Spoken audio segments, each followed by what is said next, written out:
Hello बच्चों, welcome to math की class 8 channel में। मैं इस चैनल पर आपको क्लास 8 का सीबीएसई एनसीईआरटी मैथ्स का सिलेबस कराऊंगा, तो इस चैनल को आपको सब्सक्राइब कर लेना। तो आज जो हम चैप्टर करने वाले हैं वो है chapter number 1, rational number. Rational number के बारे में आपको मैं पूरा डिटेल में समझाऊंगा। ये एक इंट्रोडक्शन वीडियो है जिसमें आप चैप्टर के कंसेप्ट को डिस्कस करेंगे, जिससे क्या होगा कि आप जब एक्सरसाइज करेंगे तो आपके सारे कंसेप्ट क्लियर होंगे, जिससे कि आप इजी से सारे क्वेश्चन सॉल्व कर पाओगे। तो चलिए शुरू करते हैं। सबसे पहले अभी तक जो आपने जो नंबर्स पढ़े हैं वो क्या क्या नंबर पढ़े हैं? नेचुरल नंबर्स पढ़े हैं। जैसे नेचुरल नंबर क्या होते हैं? 1 2 3 4 5, ये सारे नंबर्स इसके बाद के नेचुरल नंबर्स कहलाते हैं, जिसे आप काउंटिंग नंबर्स भी कहते हैं। फिर आता है होल नंबर। अगर आप नेचुरल नंबर्स में ज़ीरो और ऐड कर दो, यानी 0 1 2 3 4 5 6, पीछे के सारे नंबर्स वो आपके नंबर्स कहलाते हैं, होल नंबर कहलाते हैं। फिर आता है इंटीजर। इंटीजर दो तरह के होते हैं, यानी नेचुरल नंबर ही कहते हैं उन्हें, मगर दो तरह के होते हैं। अगर उस पर प्लस साइन लग जाए तो वो पॉजिटिव इंटीजर्स कहलाता है, और अगर उसमें नेगेटिव साइन यानी माइनस का साइन लग जाए तो वो नेगेटिव नंबर्स कहलाता है। तो ये सारे नंबर्स थे, जिससे कि आप ईजिली समझ सको कि रैशनल नंबर क्या होता है। रैशनल नंबर क्या होता है? रैशनल नंबर की जो सबसे ईजी और जो समझ में आए वो डिफाइन क्या है कि एनी नंबर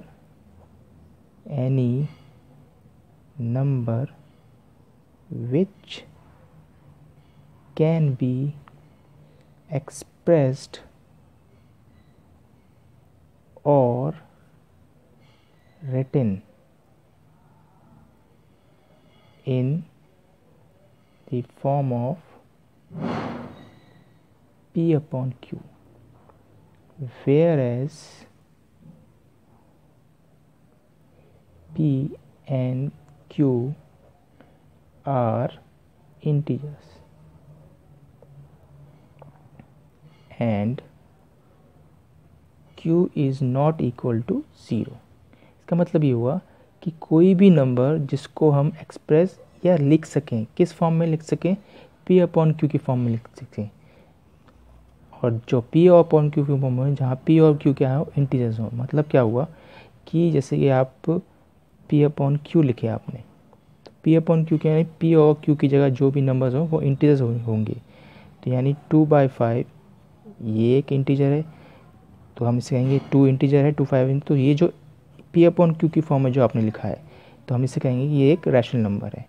-3/2 ये भी एक रैशनल नंबर है। -1/6 ये भी रैशनल नंबर है। और -2 एंड -7 ये भी एक रैशनल नंबर है। और एक बात, अगर हम लिखें सिर्फ 6 लिखें तो क्या ये रैशनल नंबर होगा? हाँ, ये रैशनल नंबर होगा, क्योंकि आप जानते हो, आपने पढ़ा है पिछली क्लास में कि जब कोई नंबर लिखा होता है तो उसके नीचे कोई नंबर नहीं होता है तो हम उसके नीचे 1 लिख देते हैं। तो यानी ये जो क्या हुआ, ये भी P अपॉन Q की फॉर्म में हुआ। तो हम ये भी कहेंगे कि 6 क्या है? एक रैशनल नंबर है। अब चलते हैं आगे रैशनल नंबर की प्रॉपर्टीज़ पे। तो प्रॉपर्टीज़ क्या है? तो सबसे पहले रैशनल नंबर की जो पहली प्रॉपर्टी होती है वो होती है क्लोजर प्रॉपर्टी ऑफ। तो क्लोजर प्रॉपर्टी 4 हम सेक्शन पढ़ेंगे क्लोजर प्रॉपर्टी के। Addition, closure property of addition, closure property of subtraction, closure property of multiply and closure property of divide. तो सबसे पहले देख लेते हैं कि क्लोजर प्रॉपर्टी ऑफ एडिशन क्या कहती है। क्लोजर प्रॉपर्टी क्या कहती है? पहले हम ये समझते हैं कि क्लोजर प्रॉपर्टी क्या कहती है। क्लोजर प्रॉपर्टी कहती है कि अगर कोई भी दो रैशनल नंबर हम ऐड करते हैं या मल्टीप्लाई करते हैं या सब्ट्रैक्ट करते हैं या डिवाइड करते हैं, तो उसके आंसर जो आएगा वो भी एक रैशनल नंबर होगा। जैसे कि एडिशन लेते हैं हम, तो A अपॉन B एक रैशनल नंबर है, इसको प्लस किया हमने C अपॉन D के साथ, तो क्या इसका जो आंसर आएगा वो एक रैशनल नंबर होगा? तो जो भी एक आंसर आएगा वो आएगा आपका क्या होगा? रैशनल नंबर होना चाहिए। तो देख लेते हैं, इसको टेस्ट करके देख लेते हैं।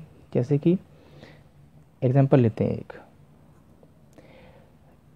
2/3 एक रैशनल नंबर है, आपने प्लस किया 5/3 के साथ, तो 2/3 भी एक रैशनल नंबर है और 5/3 भी एक रैशनल नंबर है। आपने प्लस किया, कैसे प्लस करेंगे? एलसीएम लेते हैं हम नीचे डिनोमिनेटर का, 3 हो गया। उसके बाद 3 आप कितनी बार करोगे? 3 के 1 यहाँ मल्टीप्लाई करोगे और 1 यहाँ मल्टीप्लाई करोगे, तो 2 1 से 2 यहाँ आ जाएगा, साइन प्लस का है और यहाँ पे भी आप 1 से मल्टीप्लाई करोगे, यहाँ पे 1 से मल्टीप्लाई करोगे तो कितना जाएगा 5 हो जाएगा।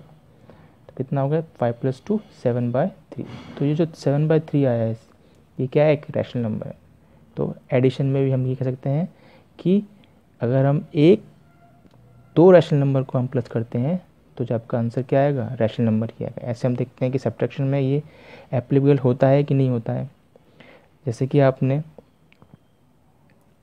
एक रैशनल नंबर लिया 1/3, इसको माइनस किया दूसरे रैशनल नंबर से, तो आंसर क्या आएगा, 3 एलसीएम आएगा 1 - 2, आंसर कितना आया -1/3। तो -3 पे ये भी क्या है, एक रैशनल नंबर है। तो -1/3 is also a rational number. अब देखते हैं मल्टीप्लाई में क्या होता है। मल्टीप्लाई में भी आप ऐसे करोगे, जैसे अपने 5/6 लिया, इंटू किया उसको 1/6 से, तो आंसर आया 5 × 1 = 5 और 6 × 6 36। तो 5/36 भी आपका क्या है, एक रैशनल नंबर है, is also a rational number.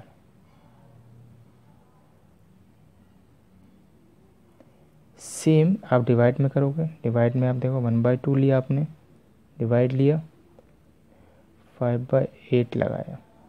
आप इसको सॉल्व कैसे करते हैं, आपको मालूम है कि जब आप डिवाइड करते हो रैशनल नंबर्स का, आप कहेंगे फ्रैक्शन का, तो डिवाइड की जगह हम क्या है, साइन चेंज करते हैं मल्टीप्लाई, और इस पीछे वाले जो नंबर यानी 5/8 को हम क्या करेंगे, इसका रेसिप्रो कर देंगे यानी उल्टा कर देंगे। तो 2 से ये कट जाएगा 4 बार, तो आपका आंसर कितना आ गया 4/5। तो 4/5 भी क्या है आपके पास, एक रैशनल नंबर है।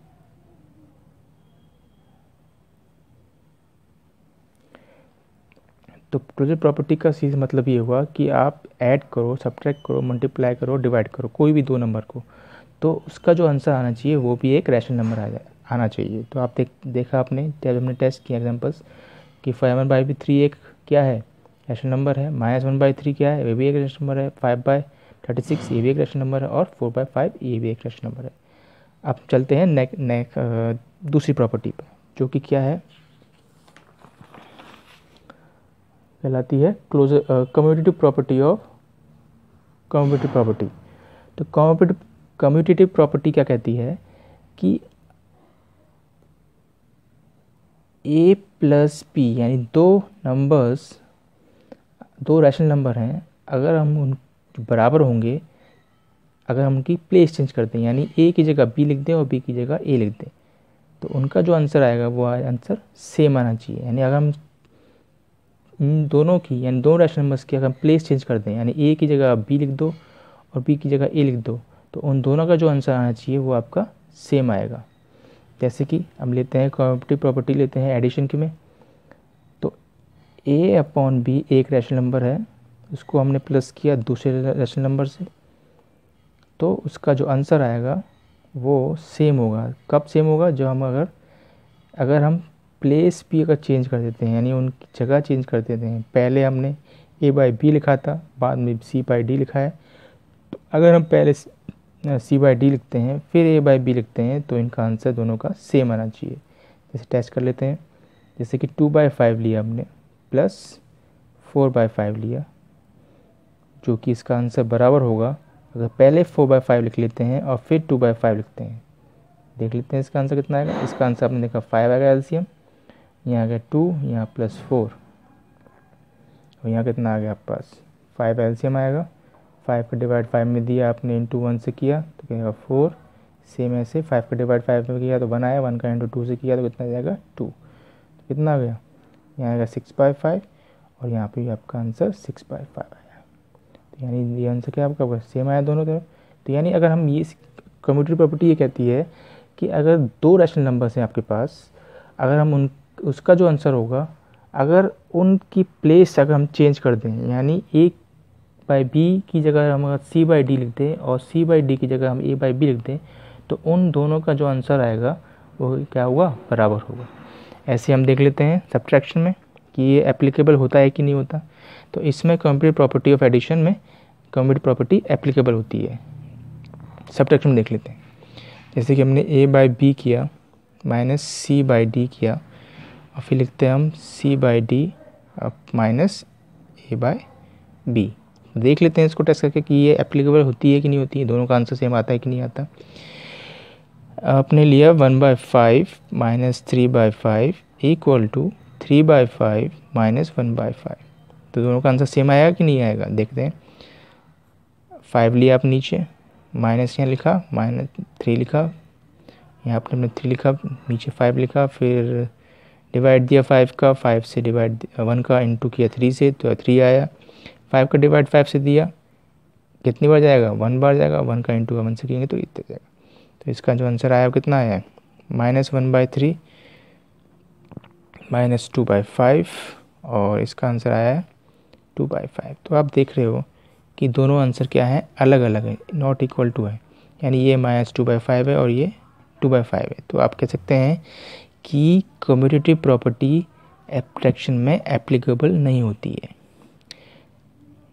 Not applicable in subtraction. Subtraction में कम्यूटेटिव प्रॉपर्टी एप्लीकेबल नहीं होती है। आगे देखते हैं, मल्टीप्लाई करके देखते हैं कि इसमें होती है कि नहीं होती है।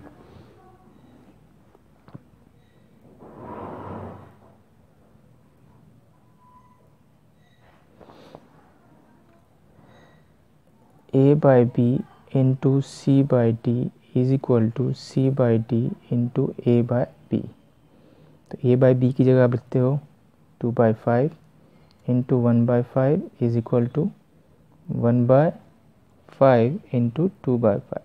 तो इन दोनों का आंसर कितना आएगा, 2 1 से 2 आया, और 5 5 25 इज इक्वल टू 1/1 इंटू 2 2, और 5 इंटू 5 25। तो आप देख रहे हो कि दोनों का आंसर क्या होगा, सेम आया है। तो मल्टीप्लाई में एप्लीकेबल, ये वाली प्रॉपर्टी एप्लीकेबल होती है। ठीक है, फिर आते हैं डिवाइड पर। डिवाइड पर देख लेते हैं, अब डिवाइड को देख लेते हैं। डिवाइड में देखेंगे, हम लिखेंगे 1/5 divide by 2/5 is equal to 1/5 divide by 2/5 upon 2/5 divide by 1/5। तो जब हम इसको सॉल्व करेंगे देखते हैं कि ये डिवाइड इस कॉम्पिटिटिव प्रॉपर्टी में एप्लीकेबल होती है कि नहीं होती है। तो आपने 1/5 लिखा, साइन चेंज करेंगे, डिवाइड का मल्टीप्लाई लिखेंगे और इसको चेंज कर देंगे, हम रेसिप्रोकल कर देंगे, उल्टा कर देंगे, यानी 5/2 हो जाएगा। यहाँ पे आपने लिखा 2/5, इसको आप क्या करोगे, चेंज करोगे डिवाइड का मल्टीप्लाई में, और फिर इसको करोगे रेसिप्रोकल, यानी 5/1। तो आप इसको कैंसिल करते हो और सॉल्व करते हो तो देखोगे कि यहाँ पर जो आंसर आया है वो 1/2 आया है, और यहाँ पर जो आंसर आया है वो सिर्फ 2 आया है। तो आप देख रहे हो कि आंसर दोनों तरफ सेम नहीं है। तो डिवाइड में कम्यूटेटिव प्रॉपर्टी क्या होती है, एप्लीकेबल नहीं होती है। हम चलते हैं नेक्स्ट प्रॉपर्टी पे एप्लीकेबल होती है। तो एसोसिएटिव प्रॉपर्टी का क्या कहती है, ओवर एडिशन क्या कहती है कि अगर आपके पास 3 रैशनल नंबर्स हैं, जैसे कि a/b plus c/d plus e/f, और अगर आप इन तीनों में से किसी दो को पेयर में लेके 7 प्लस करके उसके बाद फिर आप थर्ड वाले नंबर से करते हो, तो उसका जो आंसर आएगा वो बराबर आएगा। अगर पहले 2 को प्लस कर लो, उसके बाद तीसरे से करो, तो वो आंसर उनका सेम आएगा। तो मैं आपको उसमें करके नहीं दिखाऊंगा, सिर्फ बता रहा हूँ कि एडिशन में इस तरीके से क्वेश्चन करने पर आपका जो आंसर आएगा वो दोनों का सेम आएगा। तो हम कह सकते हैं कि एसोसिएटिव प्रॉपर्टी इस पे एप्लीकेबल होती है। ठीक है, अब आता है सब्ट्रैक्शन। सब्ट्रैक्शन में कैसे, a/b minus c/d minus e/f का आप सॉल्व करते हो तो उसका आंसर क्या होगा, इक्वल नहीं आएगा। किसके, अगर आप पहले a/b और c/d का आप माइनस करते हो, फिर उसके बाद उसके आंसर को a/f के साथ माइनस करते हो, तो उसका आंसर क्या आएगा, वो बराबर नहीं आएगा। तो इसमें क्या हम कह सकते हैं कि ये एप्लीकेबल नहीं होती है। अब आते हैं मल्टीप्लाई पे। तो मल्टीप्लाई पे तो आपको मालूम है कि किसी भी कितने नंबर्स को हम प्लस माइनस कर इंटू कर लें तो वो इनका जो आंसर होगा वो सेम ही आएगा। जैसे कि ए अपॉन बी का मल्टीप्लाई करते हैं करें सी अपॉन डी और ए अपॉन एफ के मल्टीप्लाई से के आंसर से, तो उसका जो आंसर आएगा वो बराबर आएगा अगर ए अपॉन बी का मल्टीप्लाई करें सी अपॉन डी के से पहले और उसके आंसर को इंटू करें ए अपॉन एफ के आंसर है, तो वो इसका जो आंसर आएगा दोनों का वो क्या आएगा, सेम आएगा। तो ये क्या होगा, इस पर एप्लीकेबल होगी कौन सी प्रॉपर्टी, एसोसिएटिव प्रॉपर्टी एप्लीकेबल होगी मल्टीप्लाई के ओवर पे। फिर आता है डिवाइड। डिवाइड जैसे कि ए अपॉन बी डिवाइड का डिवाइड अगर हम करते हैं C upon D divide by A upon F के आंसर से, अगर हम ए अपॉन बी का डिवाइड करेंगे तो उसका जो आंसर आएगा वो नॉट इक्वल टू आएगा। कब, जब हम पहले अगर ए अपॉन बी और सी अपॉन डी का डिवाइड कर लें उसके आंसर को फिर हम करते हैं डिवाइड करें ए अपॉन के एफ से, तो वो इसका जो आंसर आएगा दोनों का वो सेम नहीं आएगा, तो ये इसमें एप्लीकेबल नहीं होगी। ठीक है, तो सबसे प्रॉपर्टी कहती है कि अगर 3 रैशनल नंबर्स हैं आपके पास और उन रैशनल नंबर्स को हम ऐड करें, पहले 2 को आप लास्ट 2 को ऐड करो फिर उसके बाद पहले से ऐड करते हैं, तो उसका जो आंसर होगा वो बराबर होगा अगर हम पहले 2 को अगर हम ऐड कर लेते हैं टर्म को और फिर उसके बाद थर्ड वाले से करते हैं, तो उसके सब्ट्रैक्शन में ये एप्लीकेबल नहीं होती है, इसका आंसर दोनों का सेम नहीं आता है। मल्टीप्लाई में एप्लीकेबल होती है क्योंकि दोनों का आंसर क्या होगा, सेम आएगा, और ऐसे ही डिवाइड में एप्लीकेबल नहीं होती है। अब चलते हैं नेक्स्ट प्रॉपर्टी पे, जो कि कौन सी है, डिस्ट्रीब्यूटिव प्रॉपर्टी। डिस्ट्रीब्यूटिव प्रॉपर्टी क्या कहती है, जिसे आपने यह कहती है कि ए का अगर मल्टीप्लाई बी प्लस सी से करें तो जिसका आंसर होगा वो आएगा ए इंटू बी, यानी हम इसको ओपन करते हैं इस ब्रैकेट को ए के साथ प्लस ए इंटू सी।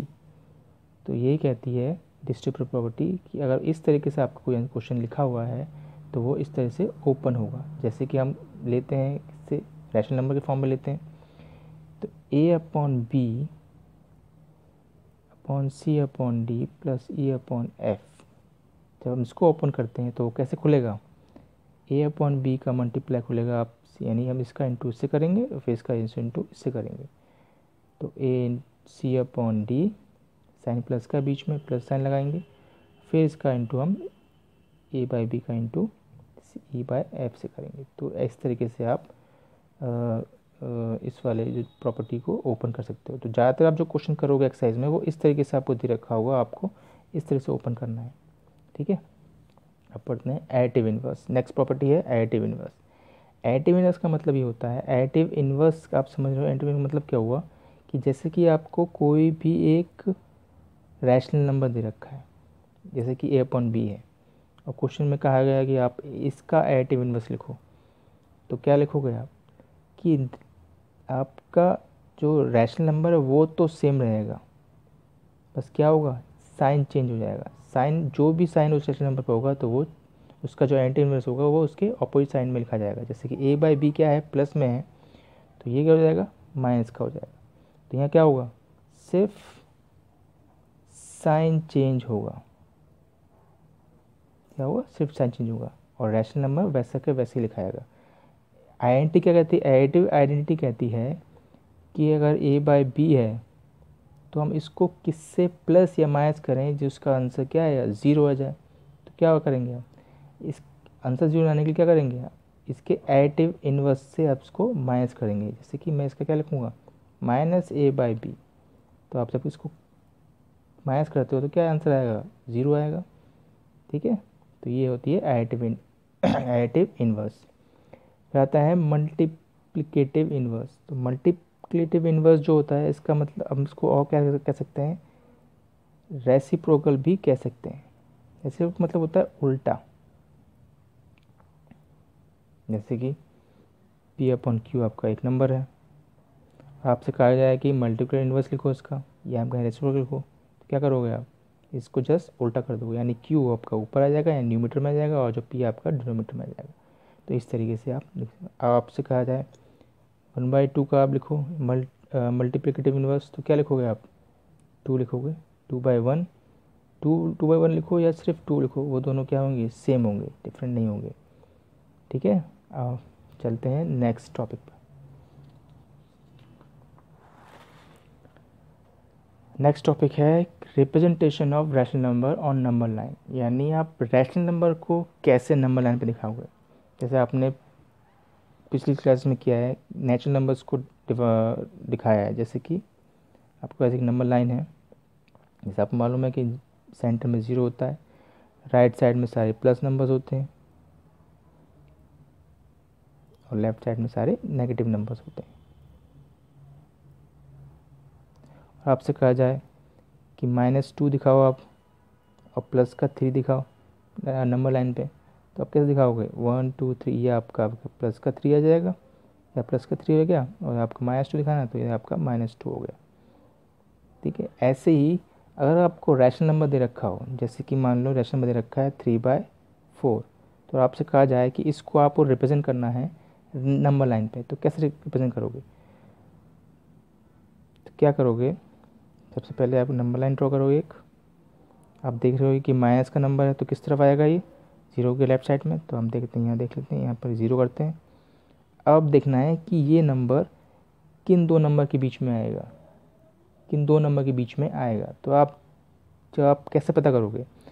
एक चीज़ ध्यान रखना कि अगर न्यूमरेटर में क्या हो, नंबर डिनोमिनेटर से छोटा होता है। अगर न्यूमरेटर में नंबर डिनोमिनेटर से छोटा हो तो ये आप ध्यान रखना कि वो जो नंबर है, जो भी फ्रैक्शन है या जो रैशनल नंबर है, वो क्या हमेशा क्या हो? 0 1 के बीच में आएगा।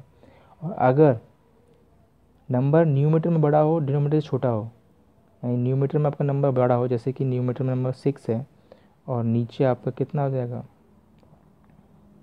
2 आ गया, तो ये ध्यान रखना हमेशा नंबर जो कहाँ आएगा आपके पास, ये आपका 2 के बाद या 3 के बाद या 3 4 3 के बीच में या 2 3 के बीच में, इनके बीच में आएगा। तो सबसे आसान तरीका है पहचानने का कि रैशनल नंबर किन दो नंबर्स के बीच में आएगा। तो जो जब हम लिया है -3/4, जब हम देखेंगे इसको -3/4 किन नंबर बीच में आ रहा है, तो आप देखो कि 3 4 से छोटा है, तो ये ध्यान रखना कि जो नंबर होगा वो 0 और 1 के बीच में आएगा। ये 1 लेते हैं यहाँ पर हम। अब कैसे पता कि कहाँ पर आएगा? 0 1 के बीच में कहाँ पर आएगा? तो आप देखना डिनोमिनेटर के आप क्या लिखा हुआ है? 4, तो ये आप 0 1 के बीच में 4 पार्ट कर लेना। जैसे कि 1 2 3 एंड 4, तो 1 2 3 एंड 4 ये 4 पार्ट हो गए। आप कैसे करेंगे? कहाँ पर आना चाहिए? 3 पे, तो 1/4 2/4 एंड 3/4, तो ये आपका नंबर यहाँ आ जाएगा -3/4। इस तरीके से आप रिप्रेजेंट कर सकते हो बाकी नंबर्स को भी। जैसे कि हम लेते हैं, नेक्स्ट लिख लेते हैं एक 11/7, ये नंबर है आपके पास और आपको रिप्रेजेंट करना है, ये कहाँ पर आएगा? तो आप पहले देखो कि पहले क्या कहाँ है, ये प्लस का नंबर है, तो आपका नंबर कहाँ आना चाहिए? ये 0 के राइट साइड में आएगा। लाइन ड्रॉ करोगे, 0 हो गया। अब ये नंबर कहाँ आएगा? किसके बीच, किन दो नंबर के बीच में आएगा? तो आप देख रहे हो कि 11 7 से बड़ा है, तो इसको पता करने के लिए कि ये आएगा तो 1 के बाद में, मगर कहाँ पर आएगा? तो 11 का आप डिवाइड कर दोगे इससे 7 से, तो 7 1 ज़ा 7, माइनस करो कितना आ गया? 4। तो आप देखो 7 नीचे है, आपको मालूम है 4 आपका आता है, 4 आता है आपका यहाँ पर और 1 आता है आपका साइड में।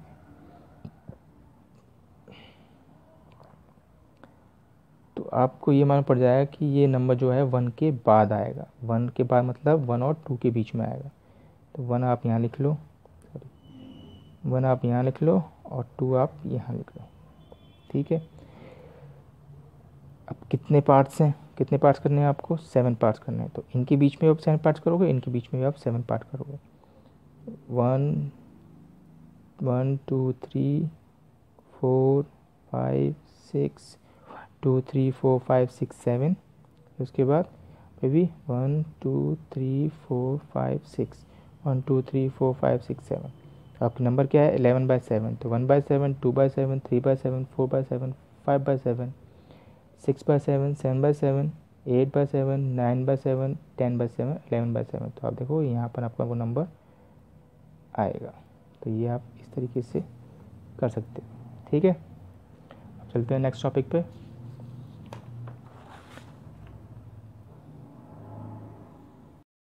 Find rational number between two rational numbers. यानी आपको दो रैशनल नंबर्स दे रखे हों तो आपको उसके बीच में 1, 2, 5, 10 इतने रैशनल नंबर आपको फाइंड करने पड़ेंगे। जैसे कि क्वेश्चन है 1/2 और 1/5। तो ये दो आपको रैशनल नंबर दे रखे हैं और आपसे कहा जाए कि इनके बीच में आपको रैशनल नंबर निकालना है। अगर रैशनल नंबर 1 निकालना हो या 2 निकालने हो, 1 या 2, तो उसके लिए एक फॉर्मूला होता है a+b/2। इससे आप 1 या 2 निकाल सकते हैं। 1 या 2 या से ज़्यादा निकाल सकते हैं, मगर क्या है थोड़ा लेंदी हो जाएगा, इसलिए हम खाली 1 या 2 निकालते हैं। और बाकी अगर 5, 6, 10 निकालने हो तो उसके लिए हम दूसरा मेथड यूज़ करते हैं। तो a और b/2, a+b/2 यूज़ करते हैं। जैसे कि इसे हम मान लेते हैं ये a के बराबर है और इसे मान लेते हैं ये b के बराबर है। तो जब आप इसमें फॉर्मूले में पुट करोगे वैल्यू को तो आपका एक रैशनल नंबर इन दोनों के बीच में फाइंड हो जाएगा। जैसे a की वैल्यू है 1/2 प्लस b की वैल्यू है 1/5/2।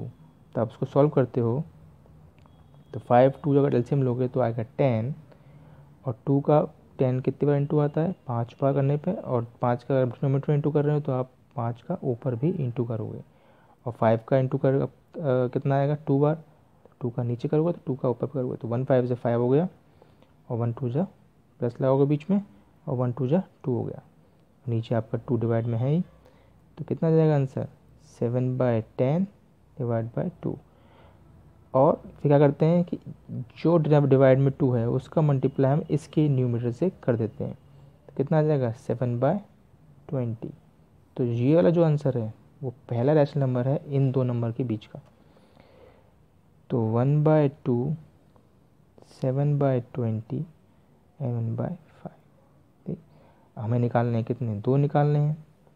तो क्या करेंगे, या तो आप इन दो के बीच में करके निकाल लो एक और रैशनल नंबर, या आप इन दो के बीच में रैशनल नंबर निकालो कोई भी एक।